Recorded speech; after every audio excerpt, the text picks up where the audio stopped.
അത്യുന്നതന്റെ മറവിൽ വസിക്കുകയും സർവശക്തന്റെ നിഴലിൻ കീഴിൽ പാർക്കുകയും ചെയ്യുന്നവൻ, യഹോവയെക്കുറിച്ച് അവൻ എന്റെ സങ്കേതവും കോട്ടയും ഞാൻ ആശ്രയിക്കുന്ന എന്റെ ദൈവവും എന്ന് പറയുന്നു.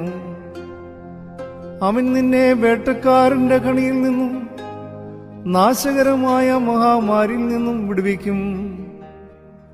അവൻ തന്റെ തൂവലുകൾ കൊണ്ട് നിന്നെ മറയ്ക്കും. അവന്റെ ചിറകിൻ കീഴിൽ നീ ശരണം പ്രാപിക്കും. അവന്റെ വിശ്വാസത നിനക്ക് പരിചയം ഫലകയുമാകുന്നു. രാത്രിയിലെ ഭയത്തെയും പകൽ പറക്കുന്ന അസ്ത്രത്തെയും ഇരുട്ടിൽ സഞ്ചരിക്കുന്ന മഹാമാരിയെയും ഉച്ചയ്ക്ക് നശിപ്പിക്കുന്ന സംഹാരത്തെ നിനക്ക് പേടിപ്പാനില്ല. നിന്റെ വശത്ത് 1000 പേരും നിന്റെ വലതുവശത്ത് 10,000 പേരും വീഴും, എങ്കിലും അത് നിന്നോട് അടുത്തു വരികയില്ല. നിന്റെ കണ്ണുകൾ തന്നെ നീ നോക്കിക്കാണും. ദുഷ്ടന്മാർക്ക് വരുന്ന പ്രതിഫലം കാണും. യഹോവേ, നീ എന്റെ സങ്കേതമാകുന്നു. നീ അത്യുന്നതനെ നിന്റെ വാസസ്ഥലമാക്കി ഇരിക്കുന്നു.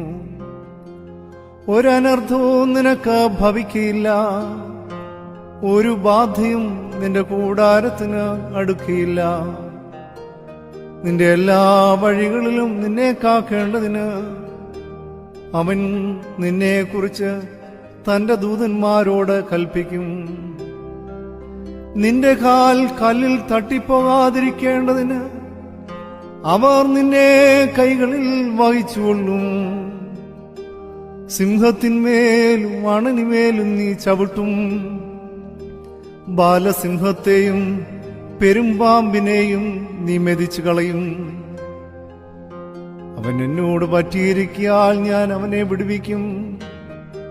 അവൻ എന്റെ നാമത്തെ അറിയിയാൽ ഞാൻ അവനെ ഉയർത്തും. അവൻ എന്നെ വിളിച്ചപേക്ഷിക്കും, ഞാൻ അവന് ഉത്തരം അരുളും. കഷ്ടകാലത്ത് ഞാൻ അവനോടുകൂടെയിരിക്കും. ഞാൻ അവനെ വിടുവിച്ച് മഹത്വപ്പെടുത്തും. ദീർഘായുസ് കൊണ്ട് ഞാൻ അവന് തൃപ്തി വരുത്തും.